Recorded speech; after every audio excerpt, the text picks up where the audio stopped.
Okay, so for the finishing up of this, I'm going to apply gradients to the dark lines that we've created so far. And that's going to give it a little bit more of a flexibility in the character. So let's start with the face area, and I'm going to start with the chin, and same type of gradient.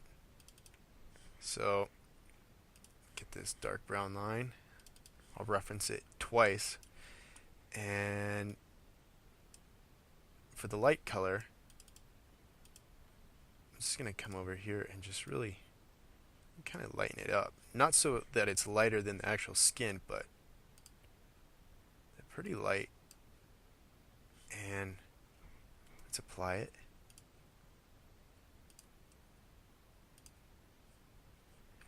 And I'm going to switch it around because I want it to be lighter on the outside and darker in the center. So it implies that this mask is casting a shadow. So I'm going to switch it up like this.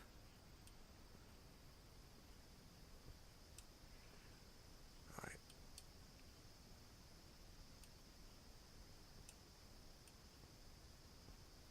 There we go.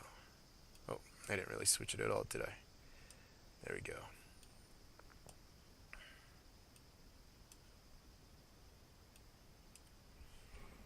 And reapply it.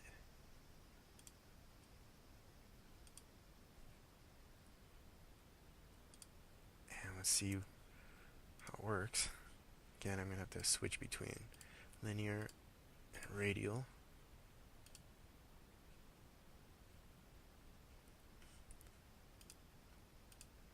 There we go. That time it worked. It's about a good size, so I'm going to imply that it's darker there. I can make it even darker.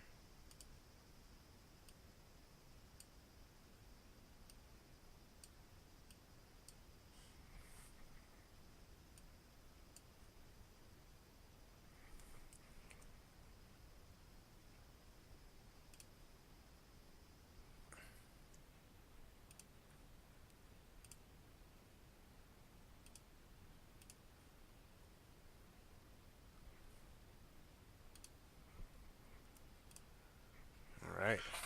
And I noticed I didn't put a gradient on the skin, so I'm going to do the same for that.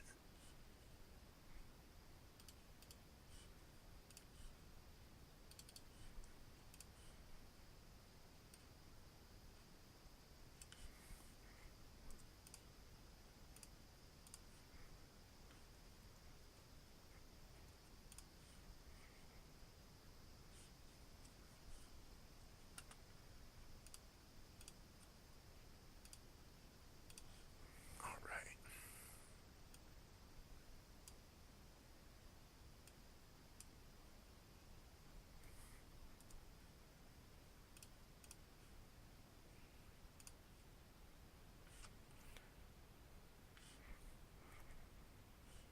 And with it even selected, I'm just going to play with it just a little bit. And okay. So from here, I'm going to speed it up again, but again, I'm just going to apply gradients to the hard, dark lines.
Well, it is basically colored, and there is a lot you can do to this. You can keep adding shapes within there and defining them as gradients or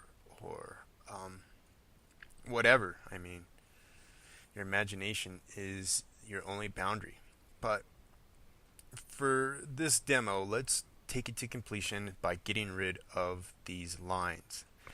And like I said before, you can go to the eraser tool and make sure that down here under eraser mode is click to erase lines, and let's zoom way out. I mean way out. That's probably good enough. And we'll go back to our eraser tool, and I'm just going to erase the whole thing because the eraser tool is on erase lines. And when I zoom back in, all the lines will have been erased. So, pretty cool stuff. I mean,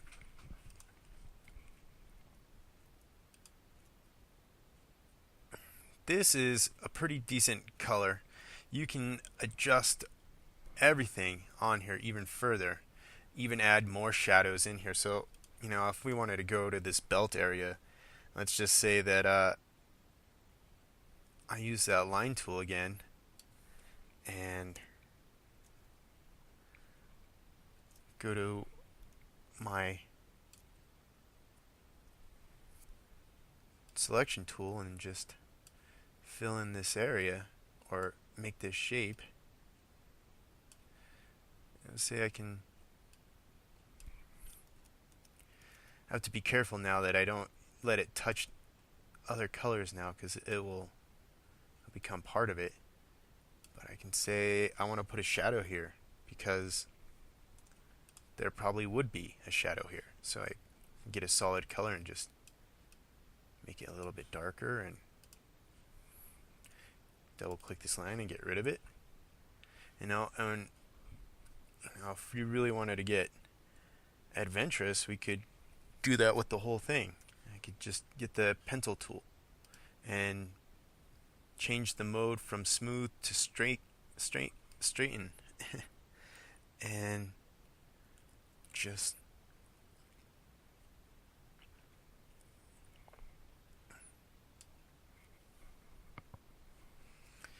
and I can come over here, and I remember that I had some colors made up for the green area. I have to make it a little bit darker.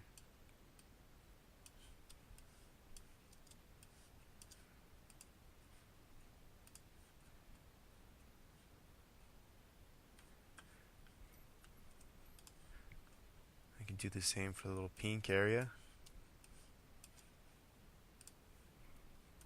Double click that line. And you see what I mean? You can just keep going. You can do that with each one of these six-pack lines and the chest line, and put a shadow here under the head, on the neck, under the eyes. Maybe put a shadow over here so it looks like the nose is sticking out. I mean, under the fist area. Really, really make this thing pop. And that's up to you. But this is a good basic coloring, and a coloring like this on your dinosaur character would be just fine. So keep that in mind. You can keep going if you feel like it. Because your character is broken up into individual layers for each individual part, then it's going to really make it stand out when you put gradients on each one. So